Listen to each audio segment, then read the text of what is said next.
D'abord, un grand plaisir et un honneur pour nous de vous présenter cette petite réflexion. Ça va être une réflexion, vous l'avez compris, polyphonique, bien entendu, à plusieurs voix sur cette rencontre, ou pas peut-être, entre les littératures médiévales. On parlera surtout de la littérature médiévale en langue française, mais vous allez voir qu'on va essayer d'y réfléchir de plusieurs manières.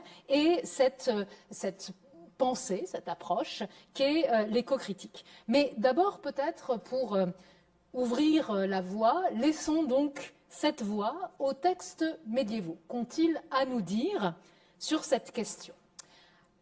Au début de la branche 25 du roman de Renard, un narrateur anonyme nous prévient qu'il va nous raconter une histoire. Cette histoire, vous la connaissez, car c'est l'histoire de la création des animaux. Rien d'inédit donc, puisqu'il s'agit d'une histoire qui se trouve dans la Genèse, dans la Bible. Mais la manière dont l'histoire va être racontée, nous prévient le narrateur, sera merveilleuse, mot de grand merveille. Il faut donc s'attendre à être surpris. Au début de cette histoire, Adam et Ève, dotés par Dieu d'une sorte de baguette magique, font sortir des bêtes de la mer. Adam fait sortir des bêtes qui immédiatement se domestiquent et vont, apprivoisées qu'elles sont, vers les habitations humaines. Ève fait la même chose, mais les bêtes que Ève fait naître sont sauvages, vous le voyez ici, et s'enfuient immédiatement dans la forêt. On est donc, a priori, dans une histoire qui nous place dans un cadre axiologique assez net, non seulement genré, vous l'aurez compris, mais aussi faisant le départ, la différence entre le domestique et le sauvage, ce que nous appellerions peut-être le naturel et la civilisation, la culture, peut-être l'humanité. Mais les choses se compliquent lorsque Ève fait sortir un animal. Cet animal nous intéresse, il s'agit du goupil, autrement dit du héros animalier, de la bête héroïque de notre roman de Renard.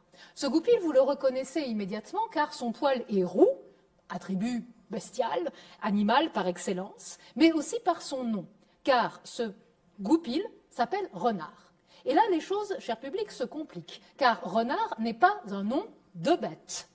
Il s'agit de Reinhard, le prénom allemand, passé en termes renard en français. Renard possède donc, et c'est un attribut singulier, un nom humain. Qui a nommé ainsi Renard ? Le texte ne nous dit rien d'une éventuelle action d'Ève qui aurait peut-être donné un nom humain à la bête. Non, ça, on n'en sait rien. C'est sans doute pas non plus Adam. Alors qui est-ce ? Le romancier, évidemment, me direz-vous. Mais cette réponse même est assez troublante. Allons encore plus loin. Renard s'appelle comme un homme. Il y a des hommes qui s'appellent comme lui, c'est-à-dire Renard. Ces hommes ressemblent au goupil. Ils ressemblent au goupil par leur manière de se comporter, par leur manière d'être. Ce que, ici, l'auteur appelle l'engin et l'art, c'est-à-dire l'intelligence rusée, et la manière de maîtriser les situations, de maîtriser les autres, de maîtriser aussi peut-être le langage. Renard, la bête, ressemble fortement à des hommes. Ces hommes, les connaissez-vous ? Peut-être, surtout si vous êtes lecteur et lectrice du roman de Renard, car ces caractères de la bête, l'engin et l'art, qualité, semble-t-il, plutôt humaine qu'animale, c'étaient aussi les qualités, le portrait par lequel a été introduit le premier inventeur présumé de l'épopée renardienne, Pierre de Beauvais, Perrault, qui son engin essart mit en vers faire de renard. Ce sont les qualités de l'auteur même du roman au premier vers de la première branche. Le roman de Renard nous parle-t-il de bêtes ou nous parle-t-il de littérature ? Et les deux choses sont-elles exclusives ou au contraire inclusives ? Alors, cette complexité des écritures médiévales face à des notions comme l'animal, l'humain, le sauvage, le domestique, etc., nous allons essayer de l'explorer avec vous à travers 3 étapes. Je vais commencer, moi, par la première étape qui sera un bilan critique, si vous voulez, un bilan d'historiographie sur les rencontres ou pas entre la littérature médiévale, d'expression française notamment, mais pas seulement, et cette approche qu'on appelle l'éco-critique depuis, disons, les dernières décennies. On essaiera ensuite, grâce à Agathe, de tenter et de réussir une lecture éco-critique de ce roman de Renard, bien ambivalent, vous l'avez compris, pour ensuite, toujours en suivant le fil, non pas rouge mais roux, du Goupil, aller vers Laetitia, qui va nous conduire des littératures médiévales aux littératures médiévalisantes, c'est-à-dire les littératures d'aujourd'hui qui s'inspirent des littératures médiévales, peut-être pour parler autrement du monde qui nous entoure et, pourquoi pas, des animaux. Donc, je vais commencer par ce premier temps. Alors, dans cette rencontre entre l'éco-critique et la littérature médiévale, il y a d'abord deux textes. Le premier, on vient de l'entendre, c'est les textes de la Genèse, les textes sources de la Bible qui mettent en scène les relations compliquées, dès le départ, problématiques, entre l'humanité et l'animalité, l'humanité étant, dans ces textes de la Genèse, placée au centre, en position dominante par rapport à l'animalité. Vous avez vu comment la branche 25 du roman de Renard parodie et déjoue, dans une certaine mesure, ces sources fondamentales du christianisme. Un deuxième texte, qui cette fois-ci est l'une des sources fondamentales de l'éco-critique, repart de ces mêmes sources bibliques. C'est le texte célèbre de Lynn White, publié dès 1967 et qui s'intitule, c'est un titre programmatique, « Les racines historiques de notre crise écologique ». Alors dans ce texte, dont vous comprenez d'emblée qu'il a un ton militant, Lynn White va trouver le coupable de la crise écologique qui se profile déjà de manière forte, évidemment, dans cette fin des années 60. Ce coupable, eh bien, ce sont les textes de la Bible, ce sont les textes des pères de l'Église, ou plus exactement, ce sont ces textes fondamentaux de la culture chrétienne qui, plaçant l'homme au centre de tout, anthropocentrisme forcené dont nous sommes en quelque sorte aujourd'hui, bien malgré nous bien sûr, mais les héritières et les héritiers seraient à la source, selon lui, de la crise écologique actuelle, l'homme n'ayant pas, pendant des milliers d'années, si l'on veut, pris l'habitude de respecter la nature car il s'en croyait au centre. Or, cette chrétienté est devenue, selon White, une culture dominante de l'Occident pendant le long millénaire médiéval. Le long millénaire médiéval et ses productions culturelles portent donc la même culpabilité dans la crise climatique actuelle. Mais cette vision culpabilisante, si l'on veut, du Moyen-Âge et de ses productions culturelles est contrebalancée dans le même article de Lynn White par le fait qu'il trouve aussi, dans ce même Moyen-Âge, des voix dissidentes, comme celle de saint François d'Assise, qu'il déclare, dans une très célèbre citation, « saint patron des écologistes ». Il y aurait donc dans cette vision, pour le moins contrastée, pour ne pas dire caricaturale, du Moyen-Âge, à la fois une source médiévale de la faute et une source possible médiévale de la rédemption climatique. Cet article a eu une très grande influence, d'autant qu'il a été republié à plusieurs reprises, notamment dans les volumes collectifs qui ont véritablement pavé la voie à l'éco-critique littéraire, notamment Eco-Criticism, paru en 1996. Alors, la vision de White, cette vision contrastée, elle va accompagner l'histoire de la rencontre, ou pas, entre l'éco-critique et les littératures médiévales. Et ceci en 3 étapes. Première étape, eh bien, les premières années de l'éco-critique. L'éco-critique se lance dans les campus américains dans les années 70 et jusque dans les années 90, et elle est essentiellement pratiquée par des chercheurs et des chercheuses, disons, anglo-saxons et anglo-saxonnes, qui ont pour point commun un des intérêts flagrants pour les littératures médiévales. Ces littératures médiévales européennes restant a priori un angle mort, ou à peu près, dans ces années-là. À vrai dire, il n'y a pas vraiment à s'étonner, car l'éco-critique telle qu'elle est définie à ses débuts, rappelons-le, n'est pas tout à fait une théorie littéraire comme les autres. Il ne s'agit pas d'une simple méthode d'analyse des représentations de la nature dans les textes des littératures passées ou présentes ou encore futures, mais il s'agit d'un acte militant, d'une prise de position dont le but ultime est de faire prendre conscience aux lecteurs et aux lectrices d'aujourd'hui des actions absolument nécessaires pour nous sauver, je dirais, de la crise qui est autour de nous. Donc, l'éco-critique est une prise de position engagée où la lecture littéraire vient, y compris des textes alors présents ou passés, vient nous donner une autre vision du monde contemporain. L'éco-critique, parce qu'elle est engagée, est une position actualisante. C'est une position présente, voire présentiste, autrement dit une position anachronique et qui s'assume comme telle par rapport à des littératures du passé. Mais cette position explique aussi pourquoi l'éco-critique, dans un premier temps, va essentiellement s'intéresser à des littératures contemporaines de cette crise écologique, qui commence, en tout cas si l'on veut la lier à l'ère industrielle, à l'époque industrielle, puis post-industrielle, c'est-à-dire au XIXe et au XXe siècle. S'il n'y a pas de littérature médiévale dans les premiers corpus travaillés par les chercheurs intéressés par l'éco-critique il y a déjà quelque temps, c'est que ce n'est pas ce type de littérature qui les intéresse. C'est la littérature contemporaine surtout. Il n'en reste pas moins que ces littératures de l'âge industriel sont des littératures qui rêvent le Moyen-Âge, qui voient le Moyen-Âge, que ce soit dans la poésie romantique, par exemple britannique, ou encore dans la wilderness américaine, qui voit le Moyen-Âge comme un temps de l'avant, avant de l'industrialisation, avant de la crise, ou avant la prise de conscience de cette crise. La production littéraire médiévale est donc soit vue comme le témoignage d'une culpabilité, de cet humanisme anthropocentré chrétien, ou bien des œuvres innocentes en quelque sorte de cette crise environnementale. Autrement dit, quoi qu'il en soit, ce n'est pas un objet du révisionnisme critique, de l'éco-critique. Alors évidemment, les choses vont changer lorsque l'éco-critique va devenir mainstream. C'est-à-dire qu'elle ne sera plus une théorie, disons, en train d'émerger, mais qu'elle va véritablement s'imposer à partir des années 90 et bien sûr va attirer à ce moment-là l'attention des médiévistes. Toujours des médiévistes anglo-saxons et anglo-saxonnes. La littérature, enfin la vision éco-critique attire en effet l'attention et s'impose dans les années 90 parce qu'elle apparaît à bien des égards comme une théorie alternative des récits historiographiques traditionnels permettant de lire les littératures plutôt contemporaines d'un œil nouveau, d'un œil vert, si j'ose dire. Et par conséquent, les médiévistes sont intéressés par ce renouveau. Mais l'éco-critique est-elle vraiment une théorie alternative pour les littératures médiévales?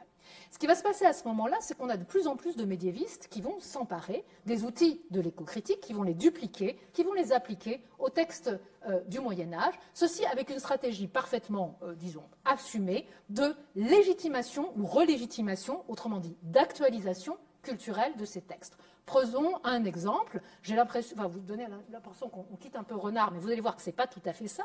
Dans ce texte de Leslie Kordecki, paru ainsi en 2011, qui est un texte d'écoféminisme portant sur Chaucer, sur les contes de Canterbury. C'est un texte qui est extrêmement intéressant dans son programme critique. C'est un texte qui revendique les outils de l'éco-critique en disant explicitement pourquoi c'est intéressant de lire Chaucer. Vous savez que Chaucer fait parler des animaux dans les contes de Canterbury. C'est extraordinaire. En fait, il fait ça parce que la tradition médiévale fait parler les animaux depuis au moins le roman de Renard. Mais ça, c'est pas l'objet du bouquin. L'objet du bouquin, c'est de nous dire, c'est une manière de, et je cite ici, one more reason why we value this text. Il s'agit bien de lire les textes à l'aune des valeurs d'aujourd'hui, qui sont par exemple les valeurs de la transition écologique, ce qui leur donne une actualité tout à fait évidemment intéressante. Toutefois, les auteurs qui vont être au cœur de cette relecture anglo-saxonne sont des auteurs anglo-saxons. Par exemple, Chaucer. Auteur parfaitement canonique. De ce point de vue, dans la littérature médiévale, l'éco-critique n'apporte pas d'alternative. Elle vient plutôt consolider des canons. Et même type de conséquence, si l'on veut, les ouvrages qui vont à ce moment-là être lus par les chercheurs médiévistes qui s'intéressent à cette nouvelle approche, Beowulf, St. Brendan, Marie de France, par exemple, etc., sont des auteurs qui, on va dire, appartiennent, dont la culture littéraire appartient globalement à ce qu'on appelle les Nords médiévaux. Ça veut dire auteurs, disons, d'influence anglo-saxonne. Marie de France, bien sûr, est une autrice d'expression française, mais qui travaille dans l'Angleterre anglo-normande. Beowulf, Brendan, donc auteurs scandinaves, tradition germanique, tradition entre guillemets celtique, au détriment des langues et des littératures romanes du Moyen-Âge, qui ne sont pratiquement, sauf les cas anglo-normands, jamais véritablement prises en compte. Autrement dit, la domination culturelle des Nords médiévaux, qui est en réalité la domination anglo-saxonne actuelle, est rejouée par les lectures éco-critiques ici. Quant au cadre notionnel, il est emprunté directement aux lectures contemporaines. C'est donc un cadre philosophique, inspiré notamment, mais on pourra en reparler si ça vous intéresse, par le post-humanisme de Derrida, ou encore par les notions comme la biopolitique de Michel Foucault, qu'on voit par exemple développée par notre collègue Peggy McCracken, qui publie en 2017 In the Skin of a Beast, où elle parle d'ailleurs assez peu de renards, mais vous allez voir que ce n'est pas inintéressant. Alors, il y a ici dans tout ça peu de chercheurs d'autres cultures que de cultures anglo-saxonnes. Mais la véritable, et là il y a quelque chose qui se passe à partir du milieu des années 2010, l'éco-critique n'est plus seulement une approche mainstream, elle est simplement l'approche que personne ne peut louper. Et c'est ce que nous disent les premiers bilans, écrits d'ailleurs par des non-médiévistes, comme par exemple en 2013 le bilan de Wim Nardizzi. L'approche est devenue urgente, c'est le mot qui apparaît dans les prises de position méthodologiques. Il faut désormais, parce que c'est aussi une urgence sociétale de notre temps, que tout médiéviste pense à intégrer dans son appareil notionnel les notions de l'éco-critique. Mais le peut-on véritablement ? Alors, ce qui va se passer quand les chercheurs francophones, par exemple, vont s'emparer des outils de l'éco-critique, c'est qu'on va voir apparaître des analyses de textes qui vont être très contextuelles, qui vont être historicisantes, qui vont être philologiques, qui vont être poétiques. Mais en revanche, la notion d'anachronisme méthodologique qui est au cœur de l'éco-critique, la notion de militantisme, va, je ne dis pas disparaître, mais en quelque sorte, elle semble être un tout petit peu soluble dans l'approche des médiévistes non anglo-saxonnes, non anglo-saxons, ce qui peut-être pose quelques problèmes. Ah, je vois que il y a quelque chose qui a sauté. C'est l'éco-critique est-elle vraiment une nouvelle approche critique? Alors oui, il y a des choses un petit peu nouvelles. Les corpus désormais étudiés par la lecture éco-critique sont des corpus plus larges. Alors il y a des grands classiques de l'écoféminisme comme Mélusine et Marie de France, et puis tous les textes qui s'appellent Le Chevalier O suit un nom de bête. Vous voyez, d'accord? Alors, lion, papegot, cygne, mettez ce que vous voulez. Donc, ça, c'est très pratique parce qu'il y en a plein. Mais aussi, chose intéressante, l'éco-critique aujourd'hui chez les médiévistes s'intéresse à ce qu'on appelle parfois les écritures de savoir, par exemple, traité de chasse, traité d'agriculture, que moi j'appelle les écritures de praxis. C'est-à-dire des écritures qui ne visent pas à représenter, je ne sais pas quoi, la nature ou autre, mais à dire une pratique qu'on appellera, si l'on veut, environnementale, enfin, qui est d'ailleurs assez anthropocentrée, enfin, traité d'agriculture, c'est rarement centré sur le mouton, c'est plutôt centré sur le berger, ou, enfin, etc. Mais donc ça, on intègre maintenant, et c'est en ce sens assez intéressant. Et puis, on a aussi... Alors, renouvellement, j'ai employé le mot renouvellement, j'ai sans doute eu tort, je dirais une consolidation des approches, bon, à la mode, on va dire, des approches importantes chez les médiévistes aujourd'hui, comme l'approche anthropologique, l'histoire matérielle des manuscrits aussi. Il ne faut jamais oublier qu'un manuscrit, c'est la peau, c'est des objets naturels, donc il y a un intérêt pour ça. L'histoire aussi du lexique, de ce lexique qui permet de dire la nature, la culture, le sauvage, l'apprivoisé, etc. Mais ces mots-là veulent-ils dire la même chose, évidemment, qu'aujourd'hui? Et je finis ici sur un bilan quelque peu paradoxal. La littérature médiévale est-elle entrée véritablement à l'heure de l'éco-critique? Si l'on prend les deux domaines que sont les environmental studies et les animal studies, les deux grands domaines, je dirais, aujourd'hui de l'éco-critique, eh bien, le bilan est mitigé. Pour les environmental studies, qui s'intéressent à la manière dont les littératures vont représenter ce qui se passe autour de l'humanité, avec lequel l'humanité interagit. Un certain nombre de mots-clés de ce champ scientifique pourraient intéresser d'assez près les médiévistes, comme par exemple la notion de place, de lieu. Quand on lit la poésie courtoise, par exemple en français ou en occitan des XIIe et XIIIe siècles, on va se retrouver dans une atmosphère, ce qu'on appelle la reverdie, c'est-à-dire un printemps fleurissant où les voix de la nature, si je peux appeler ça comme ça, semblent à l'unisson du désir, mais du désir humain et même, il faut le dire, du désir masculin. Il est intéressant de noter que très peu de travaux éco-critiques travaillent pourtant sur ce type de corpus qui pourrait avoir des choses à dire. De la même manière, aucune étude, à ma connaissance, éco-critique sur une scène fondamentale du théâtre dit médiéval du XIIe au début du XVIe siècle, comment représentons la scène de création des animaux sur la scène.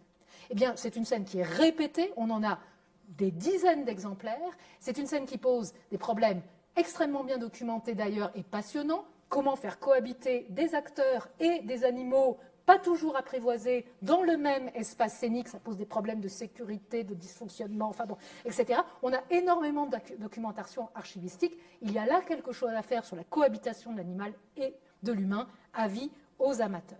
Quant aux animal studies, les médiévistes paraissent avoir été relativement pionniers dans ce thème. La relève s'y intéresse beaucoup. On a des laboratoires comme le RAT, la recherche animalière transdisciplinaire et transséculaire de jeunes chercheurs de l'École normale supérieure de Lyon, mais c'est surtout parce qu'il y a Renard, naturellement, et que l'importance culturelle et littéraire du roman de Renard dans la littérature médiévale d'expression française est évidemment connue, portée par cette société internationale, qui est la Société renardienne, qui, fondée en 91, a véritablement porté, semble-t-il, les études animalières comme un domaine fondamental des études médiévales. Avec un petit bémol, toutefois, c'est que, à ma connaissance, toutefois, il y a très peu, voire pas, d'études écocritiques sur Renard. Alors, Agathe, pourquoi n'y a-t-il pas d'études écocritiques sur Renard? Et est-ce que tu peux nous en faire une, s'il te plaît? Merci. Avec plaisir. Merci beaucoup, Estelle. Je prends le micro.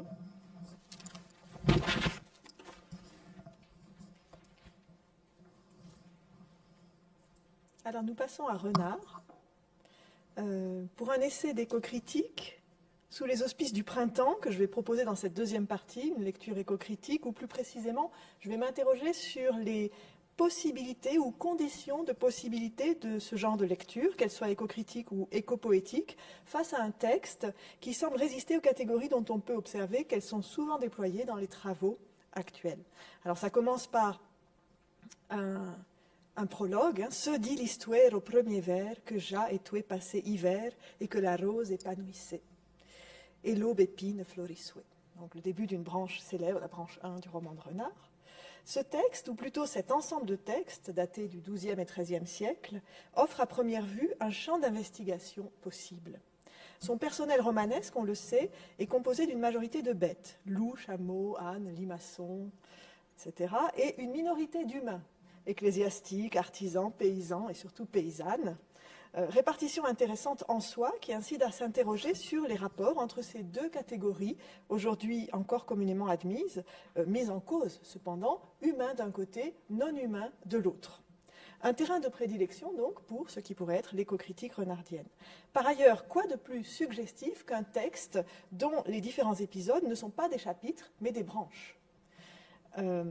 Rappelons que le roman de Renard n'est pas un roman à proprement parler, il n'a de roman que le nom, c'est parce qu'il est écrit en roman, en langue française, et qu'il s'organise en réalité comme un ensemble de récits brefs. Ces récits, qui sont plus d'une vingtaine, ont pris le nom de branches dès l'époque médiévale. Ce sont des récits sans ordre ni chronologie, un terme dont Laetitia analysera tout à l'heure les implications dans la littérature contemporaine. À la différence des organisations cycliques, des grands romans arthuriens par exemple, le roman de Renard évoque l'image d'un arbre, aux racines multiples et aux réalisations diverses, avec un tronc commun, celui des aventures de Renard, et chaque épisode est d'ailleurs appelé branche dans le texte même, généralement à la fin des textes, aux explicites. Par exemple, vous avez ici le début de la branche 4, « Or dirait, ne me voie plus taire une branche, et un seul gabet de celui qui tensait d'abet. » C'est au début et non pas à la fin. Un roman foisonnant, donc, de vie végétale et aussi de vie animale. Et donc, je prendrai au mot la métaphore, non sans rappeler que cet imaginaire de l'arborescence est tout de même fréquent dans la pensée médiévale, aussi bien que dans la philologie moderne. Vous voyez ici un stemma codicum des manuscrits renardiens, c'est-à-dire une sorte d'arbre généalogique des différentes versions de ce texte. Et je m'intéresserai pour commencer au cadre de verdure, à l'environnement, comme on dirait aujourd'hui, l'environnement du roman de Renard. Verdir et reverdir, ce sont des verbes que la littérature médiévale connaît très bien, et la lyrique et le roman, on le sait, ne se privent pas d'élaborer une sorte d'élément de paysage. C'est un anachronisme, certes, mais la reverdie, la strophe printanière, Estelle a parlé de reverdie tout à l'heure, décrivent le renouveau du printemps. On peut penser à toutes sortes d'exemples, le début du conte du Graal de Chrétien de Troyes, par exemple, une terre gaste, alors pas une terre gaste comme chez T.S. Eliot, mais plutôt une gaste forêt souterraine où habite le jeune Perceval. Ces paysages n'existent pas encore en peinture en tant que paysage, pas avant le XVe siècle, mais ils existent en littérature, au prix d'un anachronisme. De nombreux textes, à commencer par le roman de la Rose, dont vous voyez ici des miniatures initiales, regorgent de verdure et peuvent même à l'occasion appeler les fleurs par leur nom, qu'ils soient vulgaires ou savants.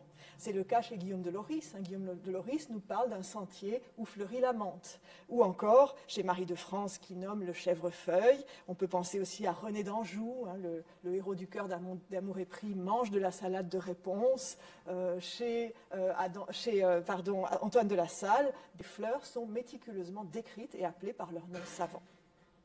Quant aux oiseaux, ce sont bien eux qui, dans leur chant irréductible au langage humain, ont couronné Chaucer et Machaut aussi comme princes de l'écho poétique.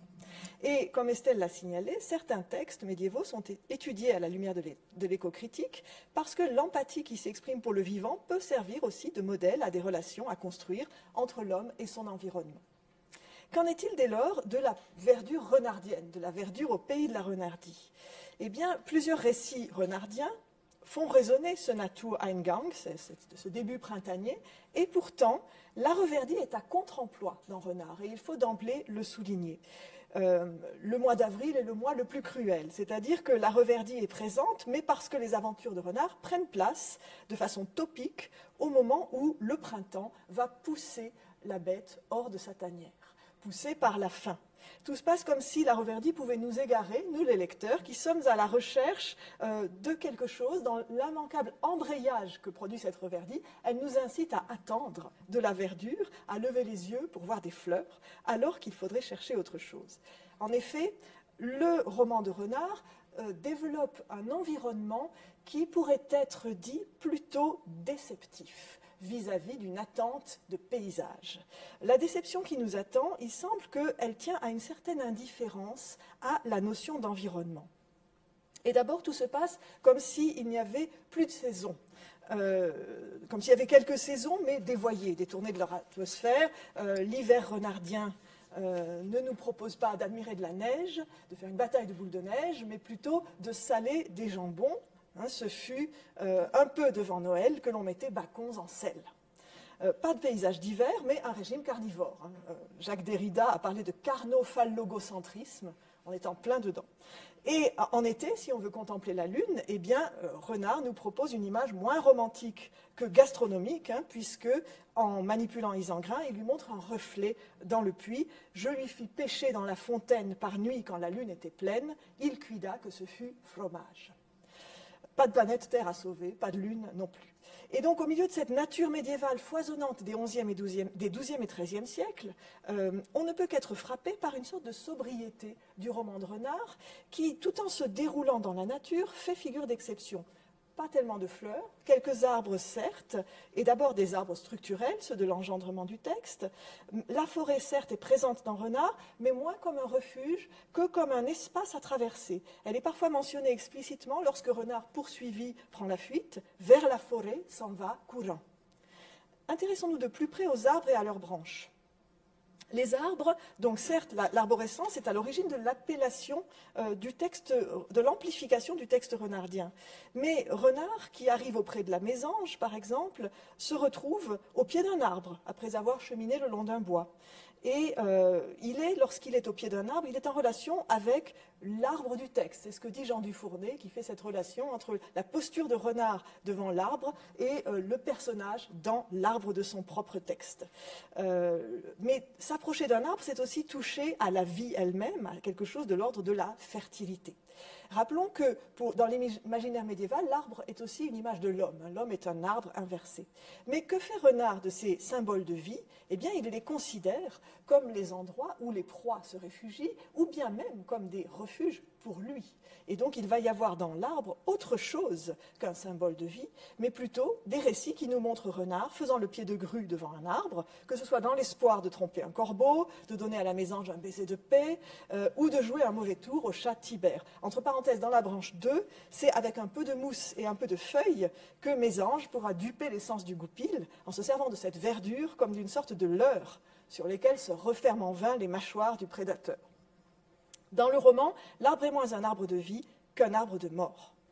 Et on peut en prendre pour témoin l'aventure de l'ours brun, qui, appâté par le miel de l'enfroid, voit l'arbre se refermer sur sa gueule, qui deviendra sanglante. C'est un arbre dans lequel, bien entendu, il n'y a pas une seule goutte de miel. L'arbre nourricier, l'arbre méliflu, se transforme en piège, c'est un engin. Il va perdre ce qui aurait pu l'attacher à la nature sauvage.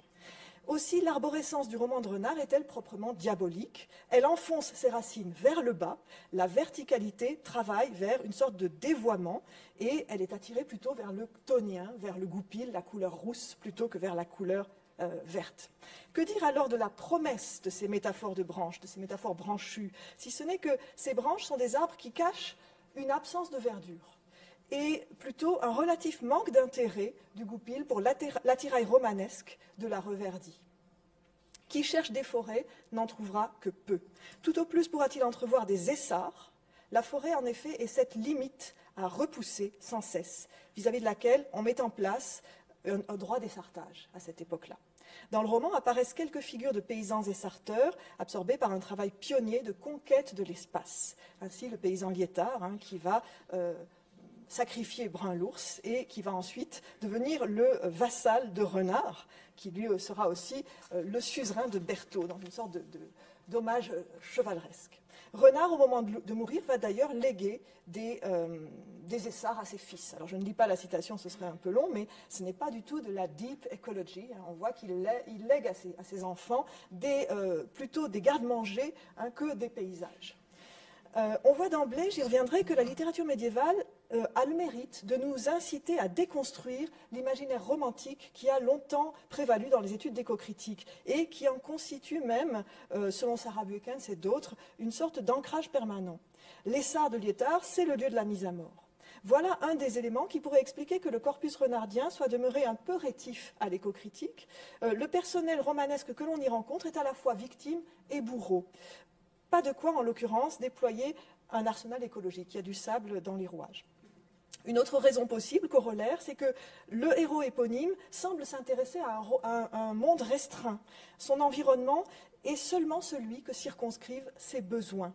Son horizon est d'abord clérical, c'est celui de l'Isengrimus de Nivard, la fête des fous, la satire, la parodie des abbayes qui regorgent de jambon et de jambon salé, de vin, une épopée de la faim, une épopée de la ruse. Le cortège de la poule coupée n'est pas un cortège anti-spéciste. Et lorsque Chanteclair se plaint qu'on lui a arraché une aile et une cuisse, ce n'est pas un discours militant. En d'autres termes, ce qui pourrait marquer l'éco-lecteur actuel dans ce roman, c'est l'aridité de ce roman, une impression de pauvreté du point de vue de sa relation à ce que nous considérons aujourd'hui comme la nature. Et le roman serait tellement orienté vers la ruse qu'il en perdrait de vue l'écosystème. Il serait donc, si j'ose cette épithète heideggerienne, weltarm, pauvre en monde, puisque le goupil ne s'intéresse ni aux vergers, ni aux forêts, ni aux poulaillers, mais seulement aux poules, en bref, à ce que contient son paysage. De ce point de vue, le roman de Renard n'est qu'un témoignage de plus à verser à l'appui d'un procès, celui du Moyen-Âge comme premier fossoyeur du vivant. Estelle en a parlé tout à l'heure, lorsqu'il met son énergie dans la prédation, la déprédation, l'horreur de l'animalité, la volonté de puissance, qu'on a parfois imputée à une vision du monde marquée par le christianisme en extrapolant à partir de certains textes chrétiens qui ont été montés en épingle. Cependant, toutes ces questions que pose le Renard tendent à en soulever une autre, plus profonde, l'anachronisme de nos lectures. Et je reviens donc à la notion qu'Estelle a soulevée tout à l'heure. Qu'est-ce que parler de nature, en effet, sinon convoquer une notion complexe? La nature est un concept si difficile à cerner au Moyen-Âge que les théologiens et les philosophes lui ont attribué pas moins de 11 acceptions différentes. Et la nature, nous l'avons vu, brille par son absence dans Renard, et pour cause.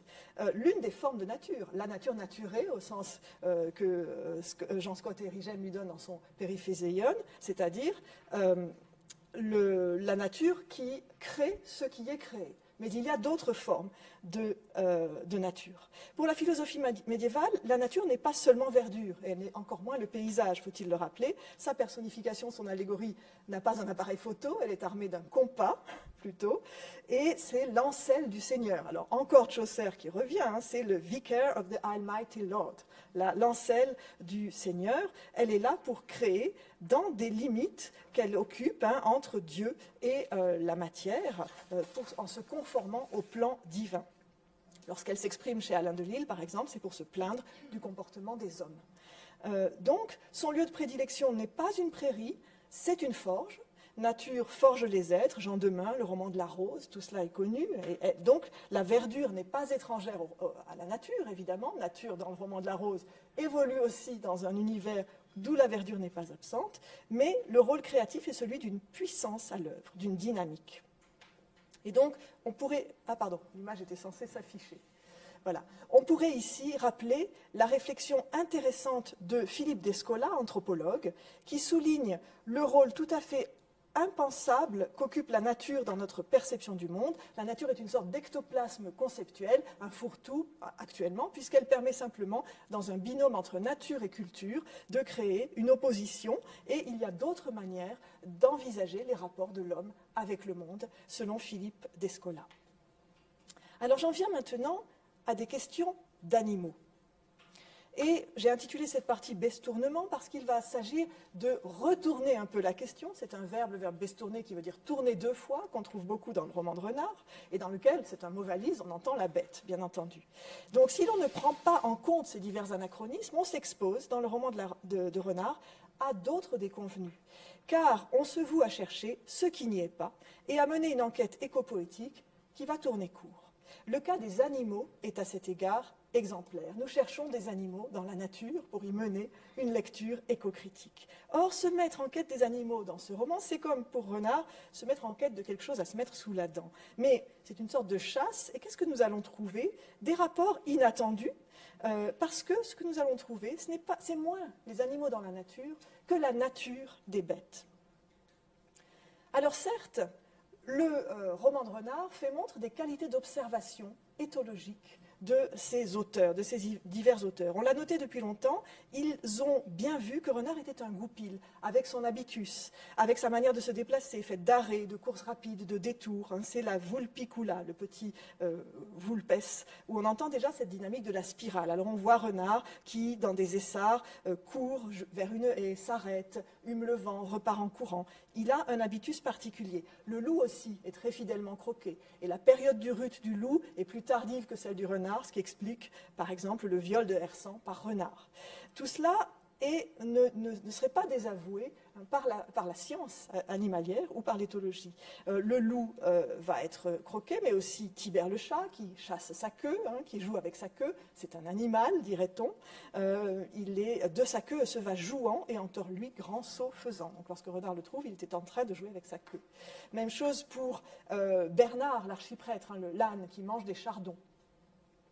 Ou encore, le cousin de Renard, Grimbert le blaireau, lorsqu'il entre dans une tanière, il entre à reculons, ce qui est avéré aussi dans le véritable comportement des bêtes. Les animaux sont peints sur le vif, et on a ici de quoi donner de l'eau au moulin du naturalisme. Mais sommes-nous sûrs d'avoir affaire dans ces textes à des animaux ?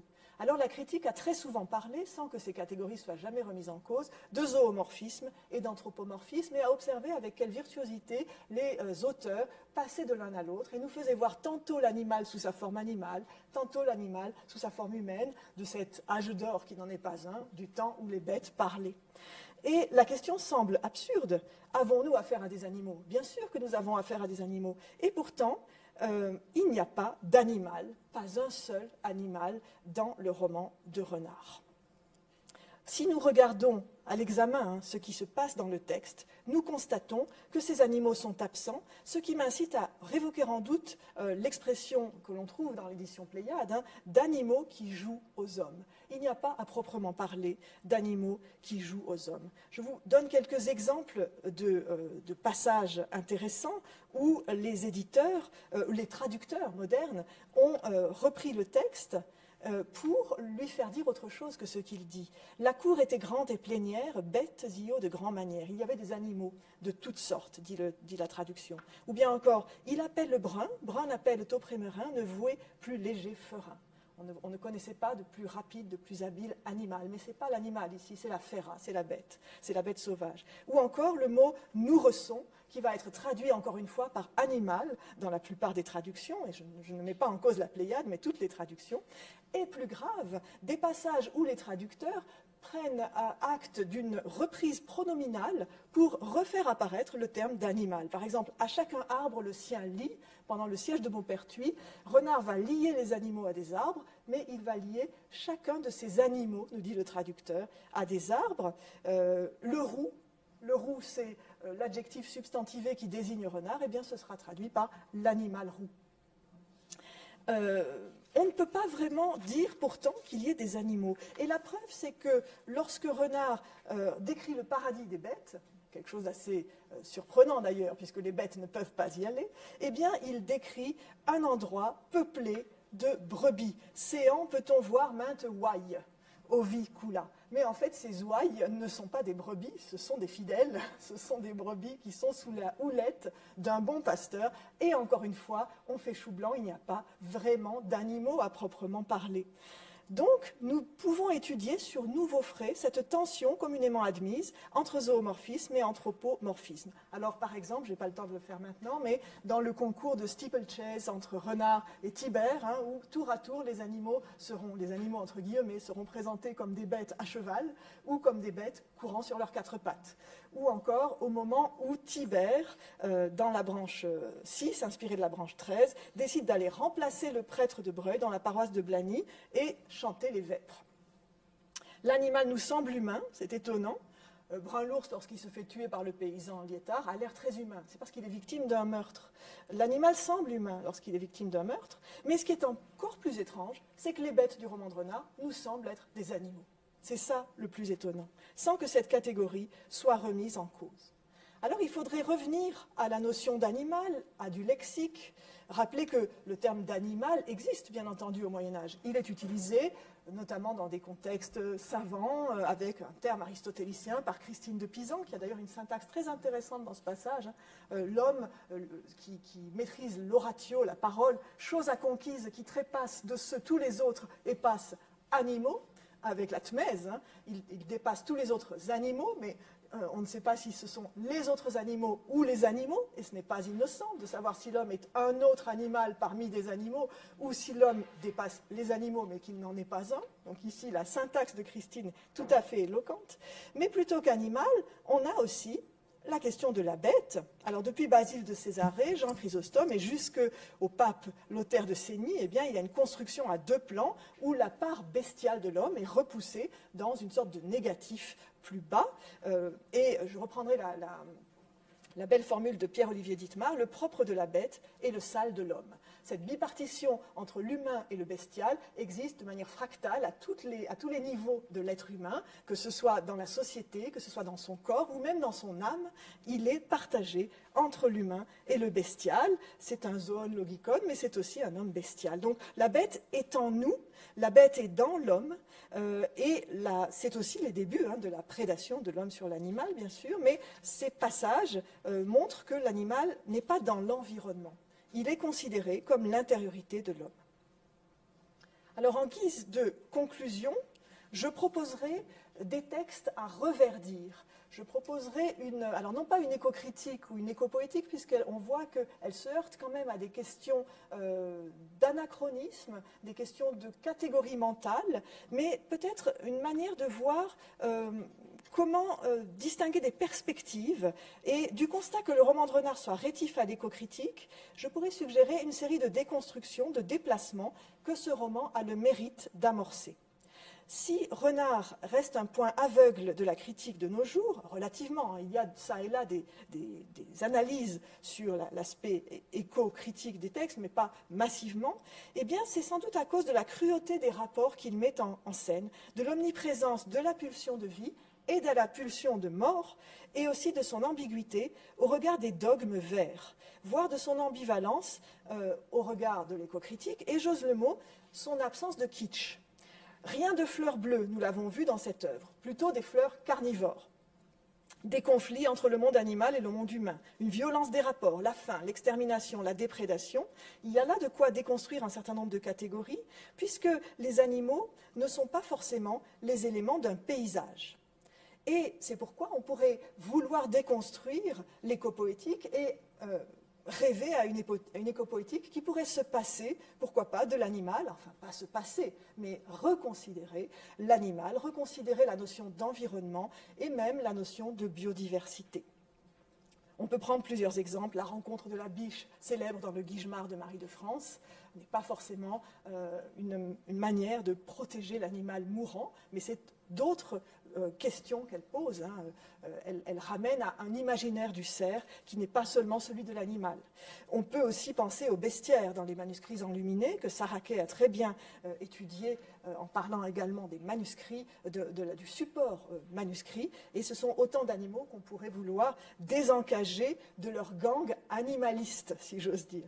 Car cette image de la bête, une image qui ne fait pas l'économie de la violence du vivant, cette image de la bête que donne Renard, une bête intérieure à l'homme, est peut-être celle dont notre présent a besoin. Elle nous apprend que la bête est une force agissante et pas seulement un élément du décor. Reconnaître l'importance de Renard, c'est accepter de faire une place non décorative à l'animal, d'élaborer entre gens et bêtes des relations complexes, faites de conflits, d'accords, de désaccords, de négociations, ce qu'on pourrait appeler pas l'écologie, mais peut-être une forme de reverdi, je ne sais pas comment appeler cela. Alors je prendrai un dernier exemple. Oui, je parle de reverdi parce qu'il y a le terme anglo-saxon de green ethics, et c'est le vert en fait. Je prendrai un dernier exemple, celui de la branche du puits. Le loup Isengrin, sorti du puits où l'avait précipité Renard par sa ruse, manque se faire dépecer par une armée de moines qui veut lui faire la peau littéralement, et là aussi ce serait un beau sujet d'éco-critique sur Renard, sauver sa peau, à tous les sens du terme. Et cette bande de moines veut le dépecer, mais l'abbé survient au moment où le loup est déjà criblé de coups. Alors un moine met sa main à son coutel, s'il en voulait prendre la pelle, tout était prêt de l'accorer, donc il était prêt à faire la curée, quand l'abbé dit « Laissiez Esther », donc arrêtez, dit l'abbé. « Assez à sa pelle d'épecier et s'offert à mortel assis, ne fera mais à nul lui guère, apaisie en est cette terre. » Donc il a souffert une torture mortelle, il ne va plus jamais faire de mal à personne, et notre terre, ici, est en paix. Tournons-nous et laissez lester. Donc partons et laissez-le tranquille. Il ne s'en a talent d'aller, il ne va pas bouger de là. Chacun rendu a pris son pelle, s'il s'en retourne à l'hôtel, Isengrin voué n'y a ni lui, qu'il a souffert si grand ennui, vassant et souffre grand hachis, car il a la croupe brisée. Je suis frappée dans ce passage par plusieurs choses. D'une part, ce sont les moines qui frappent Renard. Alors on pourrait dire, bien sûr, c'est encore le christianisme qui est coupable de repousser la bête. Pourtant, c'est l'abbé qui va laisser la vie sauve au loup. Mais pourquoi? Par écologie? Par empathie, plutôt, me semble-t-il, ou peut-être encore pour éviter l'avidité. Plusieurs raisons sont possibles. Je remarque quand même la reprise d'un même mot. Il a souffert mortel assis, c'est-à-dire il a souffert une violente torture, et puis ce mot est repris lorsqu'il s'agit, en focalisation interne, de l'animal, entre guillemets. Donc l'abbé est celui qui voit clair dans le sentiment, dans le ressenti du loup, et c'est lui qui va mettre les mots justes sur ce que souffre la bête. Il a un sentiment d'empathie. Et face à ce genre d'épisode, nous avons un double ressenti possible aussi. C'est-à-dire que nous sommes dans un essart, dans une sorte d'entre-deux, ni dans les cultures ni dans la forêt, se mélange en nous un sentiment de soulagement, d'empathie vis-à-vis du loup, mais aussi une impression quand même indéniable, en tout cas indéniable au Moyen-Âge, de Schadenfreude à la vue du loup. À la vue du loup, alors je parle peut-être pour moi parce que je suis trop médiévale, mais à la vue du loup lynché, en mauvais état, il y a une catharsis qui s'opère parce que le loup souffre. Il y a quelque chose de plus archaïque qui s'opère à la vue du loup, bien sûr. Et ces deux mouvements se mêlent. Encore faut-il que le loup reste vivant pour que ce soit possible. En conclusion, il me semble que les lectures renardiennes nous poussent à reconsidérer non seulement certains anachronismes, animal, nature, etc., environnement, mais aussi la hantise de l'anthropocentrisme. Et ce sera un moyen de repenser l'intelligence de l'animal, l'éthologie, finalement avec une idée de ce qu'est la ruse de Renard. On peut penser à différents outils que nous offrent les lettres médiévales face aux enjeux de l'éthologie et de l'écosophie, la sagesse, la philosophie de l'écologie. Par exemple, le fait que les bêtes puissent parler. L'animal n'est pas doué de parole, dans la théorie que Christine de Pisan reprend Aristote, mais la bête, oui. La bête parle, jargonne. L'oiseau, qui n'est pas vraiment une bête, a son jargon, a son latin. Renard est plus qu'une bête qui parle, c'est une bête qui écrit, qui compose, qui écrit des œuvres littéraires. Donc c'est une bête artiste, c'est une bête rusée. Cette bête en nous, c'est aussi, non pas le pire aspect de l'homme, mais peut-être le meilleur aspect de l'homme, le plus créatif. Je ne suis pas l'animal, mais j'ai en moi la bête. Donc il y a de quoi renouer avec l'omniprésence de l'animal dans les Écritures, mais d'une autre manière. Et à l'heure où l'éthologie se renouvelle, je pense à des travaux comme ceux de Vinciane Després, par exemple, eh bien, il n'est pas inutile de voir que les animaux sont des énigmes à décrypter, mais surtout des forces qui agissent. On peut penser aussi à des idées comme celle de la thérolinguistique d'Ursula Le Guin, le fait qu'on puisse déchiffrer le langage des animaux et même traduire des œuvres d'art écrites par des animaux. Donc faire attention à se détacher de cette vision esthétique de l'animal pour un anthropomorphisme peut-être décomplexé à la lumière de la littérature médiévale.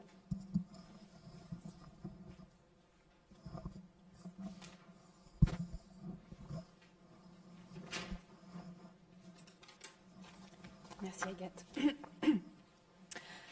Alors nous allons faire un saut dans le présent et je vais vous expliquer ce saut. Donc les études médiévales, en particulier pour ce qui est de la littérature à l'Université de Lausanne, s'intéressent également aux usages contemporains du Moyen-Âge. Il faut avouer que depuis 20 ou 30 ans, notre rapport avec le Moyen-Âge a profondément changé et qu'on peut constater une médiévalité omniprésente. En tout cas dans la culture et la pensée contemporaine. Les références au Moyen-Âge dans les productions contemporaines sont multiples et elles vont jusqu'à déborder la réalité artistique pour investir le champ de la réflexion politique, historique ou critique.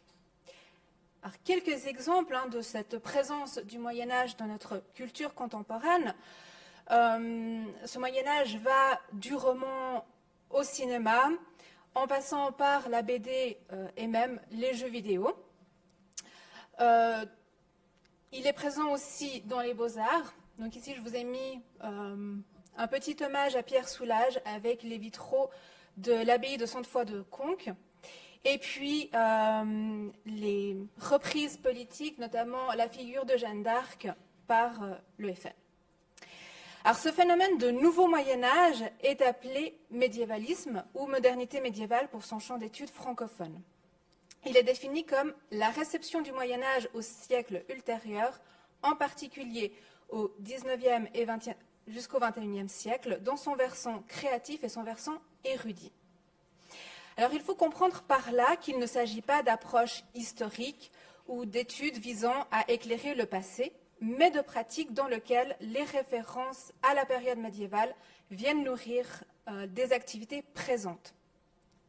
Les ressources issues de cette période historique prennent alors sens dans un contexte contemporain qui se renouvelle continuellement. Ainsi, l'univers médiéval de ses créations est avant tout un Moyen-Âge imaginaire, stéréotypé et simplifié, plus qu'une reconstitution historique.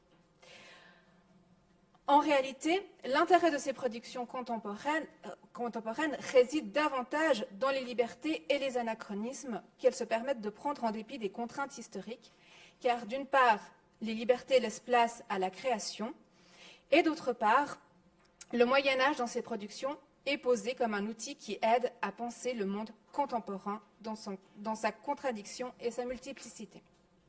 Ces œuvres nous parlent de notre présent bien plus que du Moyen-Âge. Par conséquent, la crise climatique et les problèmes environnementaux sont présents d'une certaine façon dans ces créations. Le genre de la fantasy, dont le pionnier est Tolkien, exploite assez bien ces enjeux environnementaux sur fond d'univers médiéval. La présence de l'animal, en revanche, y est moindre. Mis à part les chevaux qui servent de monture ou quelques loups et corbeaux pour l'ambiance, l'enjeu animal se limite pour l'essentiel au dragon. Cette absence est d'ailleurs un constat qu'Éric Chevillard, dans son dernier livre, étend à l'ensemble de la littérature. Je prends la citation. Alors, pour la contextualiser, donc, le narrateur passe la nuit au musée, donc, au musée des sciences naturelles, dans l'allée des animaux disparus. Et il fait le constat qu'il y a des poissons dans des plastiques et du plastique dans les poissons. Et il fait une analogie avec les animaux et les livres. Il nous dit « Cro-Blanc, l'appel de la forêt, Moby Dick, le livre de la jungle, le lion, Gros Câlin. S'il y a des animaux dans les livres, pourquoi n'y aurait-il pas des livres dans les animaux ?»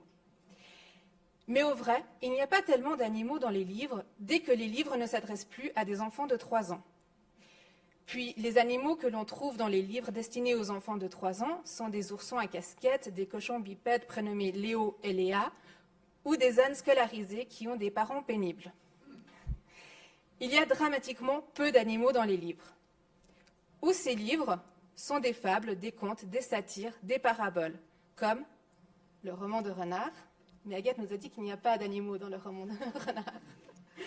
Le vilain petit canard, la métamorphose de la ferme des animaux.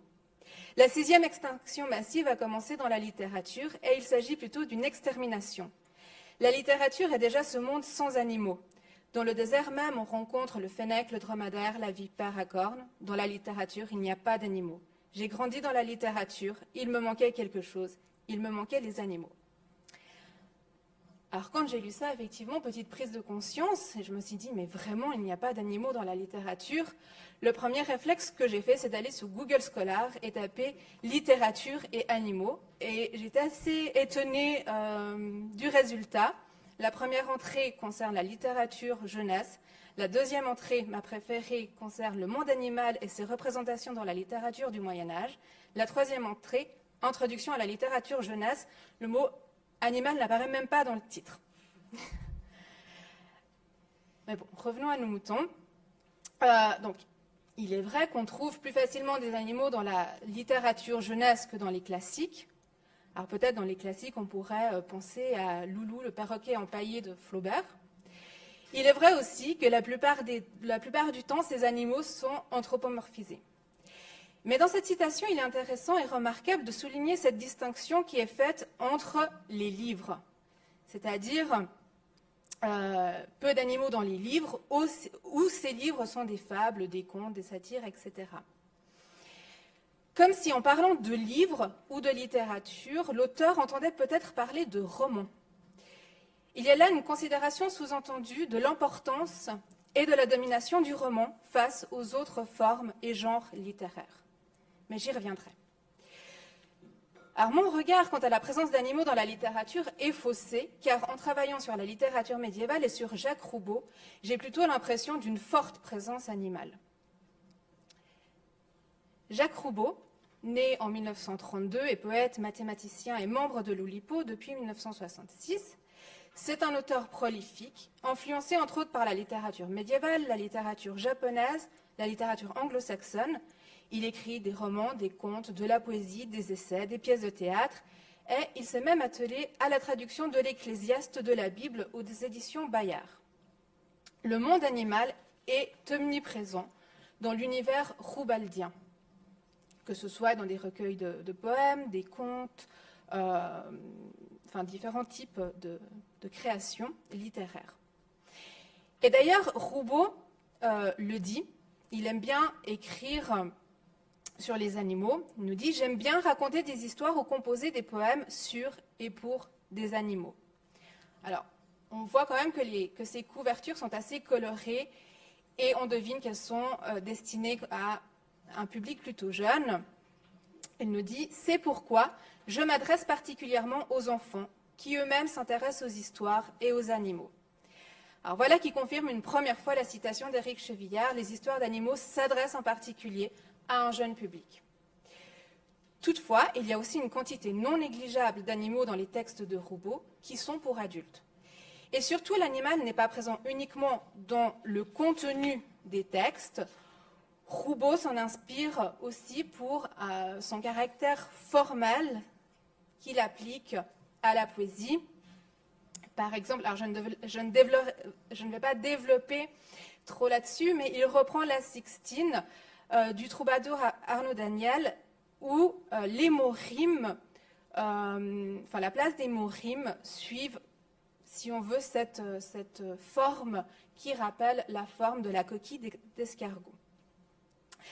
Mais Roubaud joue aussi avec sa figure d'auteur, car il se présente dans son texte autobiographie, il nous fait portrait de l'artiste en Labrador. Alors il dit je m'accorderai sans me flatter cet ensemble de qualités physiques, non moins que morales, dont les chiens Labrador tirent une juste gloire, la constance, la gourmandise et la maladresse pour les réussites. Alors le Labrador est très présent et c'est d'ailleurs, il nous dit, un chien mathématicien, donc on voit là encore ce lien avec Roubaud qui lui-même est mathématicien. Mais le plus intéressant, c'est que certains critiques ont vu que dans Labrador, il y a, si vous voyez, l'anagramme de Robald qui serait la version médiévale du nom de Roubaud. Donc cette anagramme est révélatrice de la poétique roubaldienne. Pourquoi ? Parce que premièrement, donc nous avons l'anagramme qui rappelle les Jeux olympiens. Nous avons le Labrador qui témoigne de son amour des animaux et cette version médiévale du nom qui nous montre son intérêt pour la littérature médiévale. Car si Roubaud est étiqueté comme oulipien, il est aussi médiéviste pratiquant.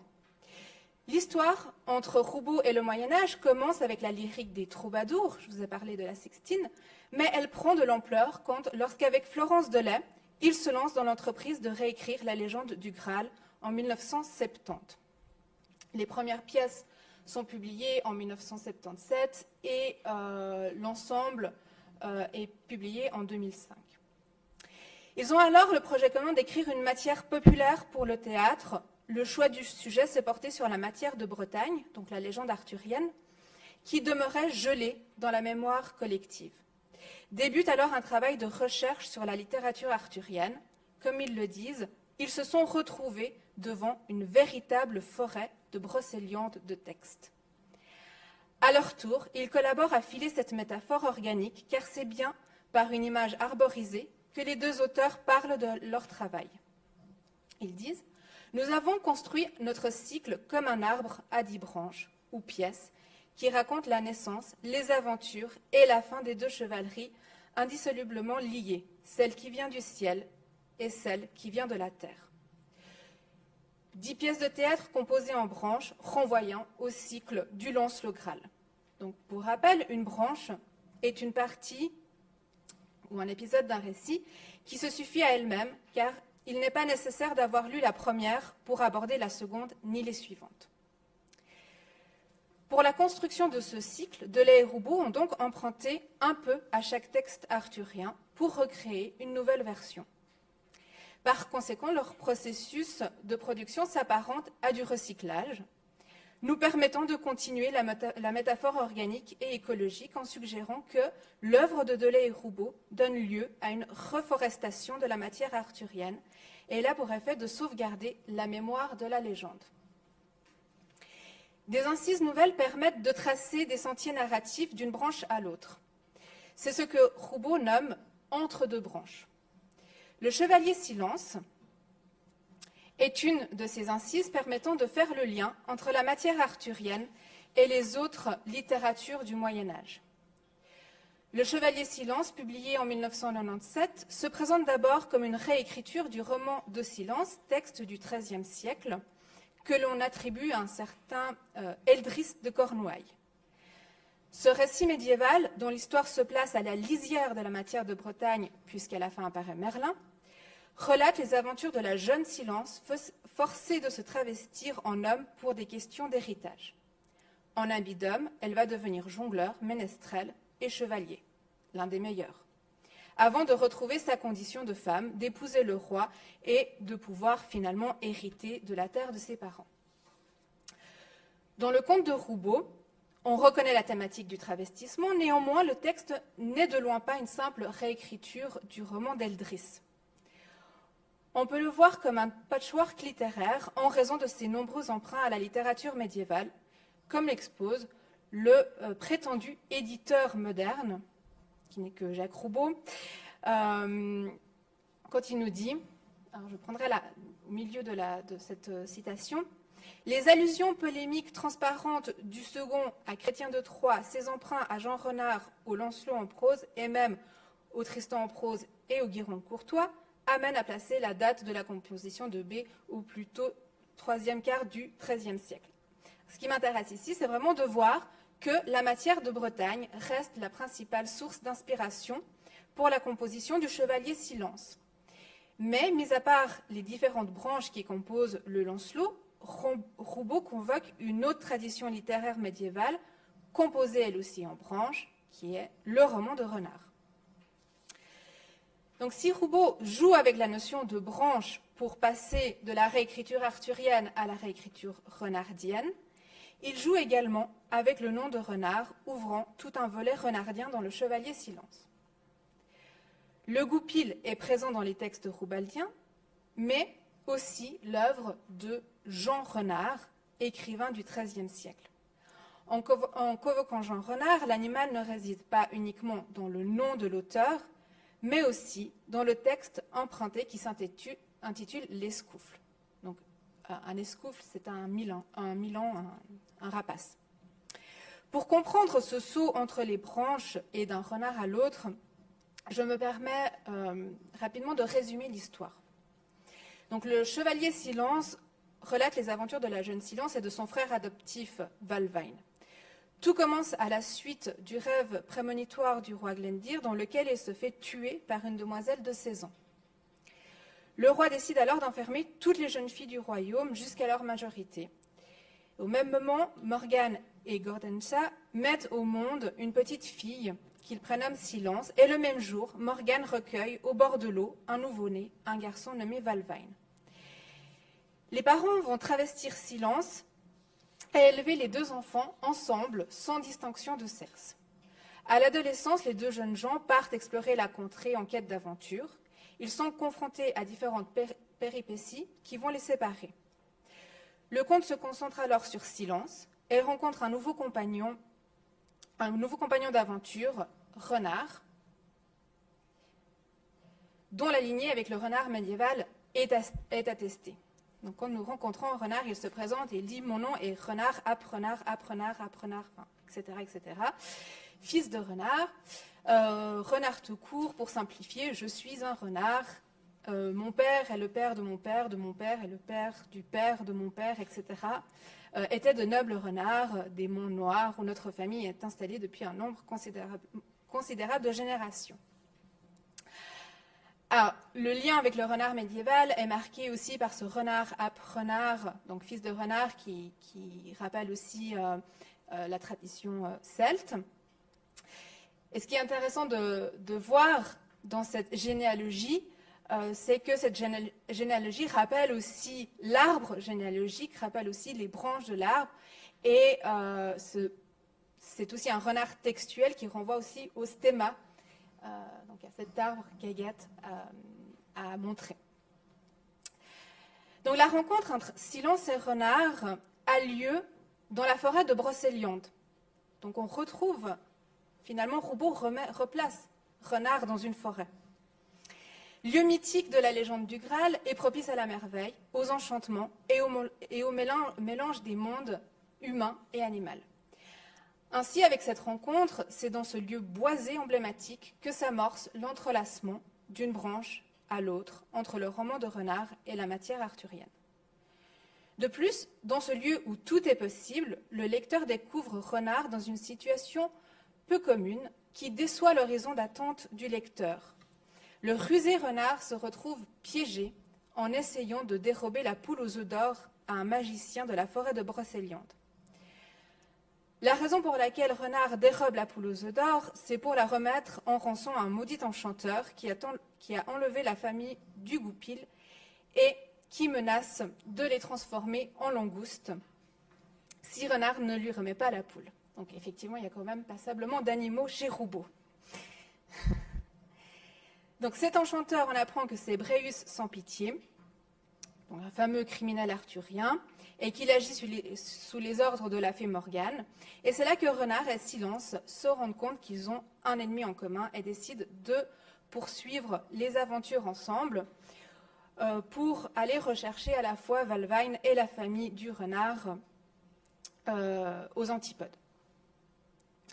Parce que, effectivement, donc, sous les ordres de la fée Morgane, donc 2 escoufles vont attirer Valvaine à Avalon.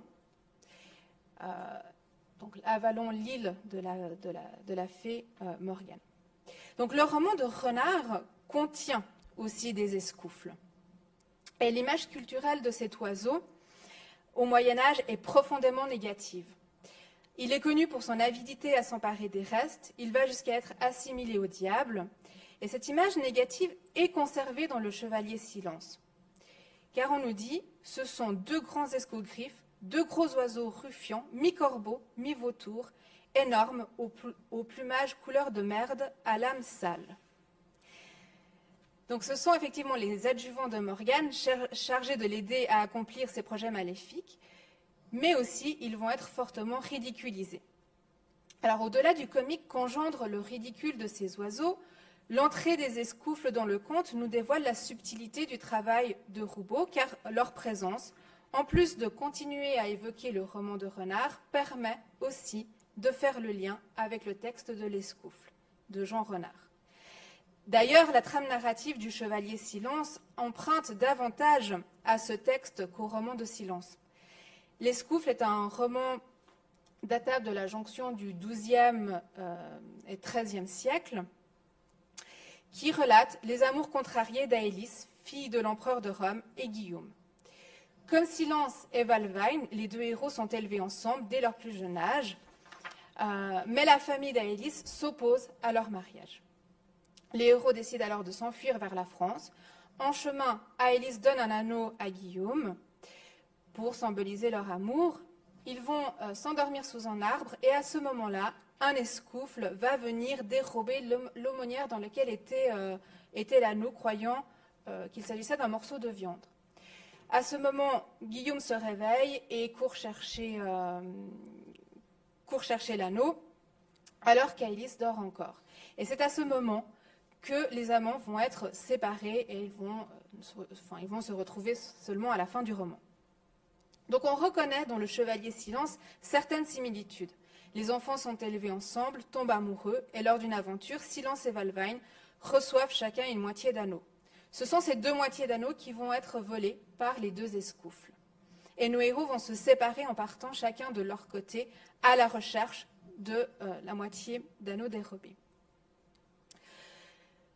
Donc on peut faire un constat général du conte, c'est qu'il privilégie le passage d'un monde à l'autre, que ce soit entre le royaume de Silence, les antipodes et Avalon, donc l'île de Morgane, qui, Avalon, représente aussi l'autre monde, que ce soit aussi entre l'échange et la cohabitation entre le monde animal et humain, ou encore, à un niveau métanarratif, on a affaire à un phénomène de transfictionnalité puisqu'on passe d'un univers de fiction à un autre. Ces mécanismes de mélange des mondes rendent les frontières des différentes catégories, que ce soit l'univers de fiction, genre, espèce, etc., donc ces catégories floues et fluides, provoquant des renversements et déstabilisant les conceptions hégémoniques. Paradoxalement, si cette coprésence des humains et des animaux s'appuie sur les thèses post-structuralistes, dans le conte de Roubaud, les animaux, qu'ils soient réels ou fantastiques, apparaissent à des moments diégétiquement charnières, structurant ainsi le texte. Donc je vous ai mis ici presque tous les animaux, il y a encore quelques petits hérissons, etc., qui se promènent, mais voilà, des animaux de plus grande importance. Le dragon va permettre la rencontre des parents de Silence, le blanc cerf se trouve au début du rêve du roi Glendir, la Guivre est la cause de la première séparation des amants, etc., etc. Ainsi, les animaux sont le moteur de l'action, ce sont eux qui la relancent constamment. Ces animaux dans le Chevalier Silence, excepté le dragon, sont en effet anthropomorphisés ou dotés de paroles. Ce qui donne raison encore à Éric Chevillard. Et le texte est publié dans la collection Haute Enfance de Gallimard. Donc c'est une collection qui n'appartient pas directement à la littérature jeunesse, mais qui propose des récits sur l'enfance. Toutefois, ce qui est certain, c'est que ce texte est un conte. Expliquons aussi la modification du titre par rapport au texte médiéval qui propose de réécrire le Chevalier Silence et non le roman de Silence, le roman qui serait plus explicite quant au genre narratif. Alors que le substantif chevalier, en plus de faire apparaître la racine cheval, emporte le lecteur moderne dans un autrefois annonçant le genre narratif du conte. Donc la catégorie conte peut se comprendre autant au sens médiéval, c'est-à-dire une aventure, qu'au sens moderne, comme le conte de fées. L'intérêt de s'arrêter sur la question du genre narratif fait sens dans l'optique de l'éco-poétique, car selon Sarah Buchens, qui fait la distinction entre éco-criticisme et éco-poétique, nous dit que loin d'adhérer au militantisme de l'éco-criticisme américain, le projet de l'éco-poétique, développé dans le monde académique français et francophone, reste avant tout littéraire et vise à interroger les formes poétiques par lesquelles les auteurs font parler le monde végétal et animal. Ainsi, l'approche éco-poéticienne permet de rendre visible l'actualité des questions d'écologie dans la littérature française en mettant moins l'accent sur l'engagement et plus sur les questions de forme et d'écriture. Dès lors, est-ce que le conte serait plus propice à faire parler ce monde végétal et animal et à la réflexion écologique, tout comme la littérature jeunesse ou encore la littérature médiévale qui représente toutes des littératures alternatives ou périphériques, contrairement aux romans modernes et contemporains. Ceci m'amène à questionner le roman en repensant à la distinction que fait Walter Benjamin entre le conteur et le romancier. Selon Benjamin, le roman représente la forme artistique correspondant à l'époque bourgeoise, à son individualisme, à son subjectivisme destructeur de tradition et d'autorité, je cite. Son essor se situe donc au XIXe siècle. Rappelons que cette définition du roman comme la plus bourgeoise de toutes les formes littéraires est reprise de la théorie du roman de Georges Lukács. En revanche, l'art de la narration, ou bien le conte, apparaît à une époque pré-bourgeoise, à sous-entendre aussi pré-moderne et pré-industrielle. Il apparaît d'abord chez les paysans et les marins et s'est perfectionné dans le milieu artisanal. Le Moyen-Âge a fortement contribué à cet essor grâce à sa structure corporative. Et malgré le déclin de l'univers médiéval et artisanal, l'art de raconter des histoires ne disparaît pas. Il survit par le médium qu'est le livre et par conséquent se transforme. L'imprimé fait taire l'oralité. Le texte est devenu muet et la lecture solitaire et surtout silencieuse a commencé à s'imposer. Dans cette perspective évolutionniste du livre, le roman tel qu'il est perçu essentiellement au XIXe siècle apparaît comme la forme la plus subtile de la littérature. Ainsi, le livre serait l'objet représentatif du roman, emblème de la littérature, ce qui explique mieux le subtil raccourci qui se laisse deviner dans la citation d'Éric Chevillard, résumant le livre à la littérature, autrement dit au roman. En revanche, toujours selon Benjamin, la narration commence sa lente régression vers le domaine de l'archaïsme. Mais selon Hans Enno Anver,